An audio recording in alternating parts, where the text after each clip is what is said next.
এতিয়া আমি অসমত মহকুমা ব্যৱস্থাটোৰ বিলুপ্তি কৰিছো। অহা কালিৰ পৰা আমাৰ ৰাজ্যত কোনো মহকুমা নাথাকিব।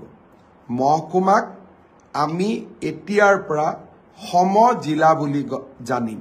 সমজিলা মানে জিলাৰ প্ৰায় সমান, অৰ্থাৎ জিলা উপায়ুক্তৰ যিমান ক্ষমতা থাকে সমজিলাধিপতিজনৰো একেই সমান ক্ষমতা থাকিব।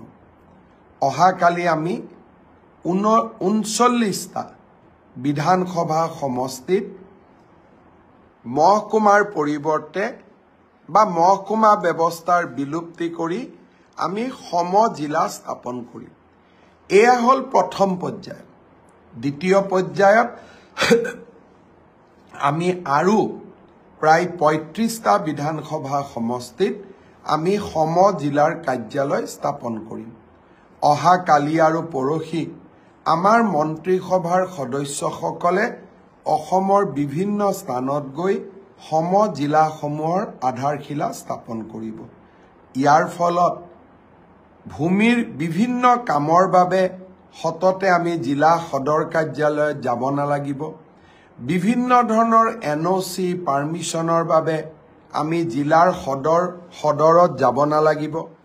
MLA আনটাইড ফাণ্ড আদি বিভিন্ন চৰকাৰী ধনৰ লেনদেনৰ বাবে আমি জিলা সদৰত যাব নালাগিব। আবকাৰী বিভাগৰ কাম কাজৰ বাবে আমি জিলা সদৰত যাব নালাগিব। ৰেচন কাৰ্ড আদি বনোৱাৰ কাৰণে আমি জিলা সদৰত যাব নালাগিব। এই সমজিলাৰ কাৰ্যালয়তে এই গোটেইবোৰ কাম সমাপন হ'ব।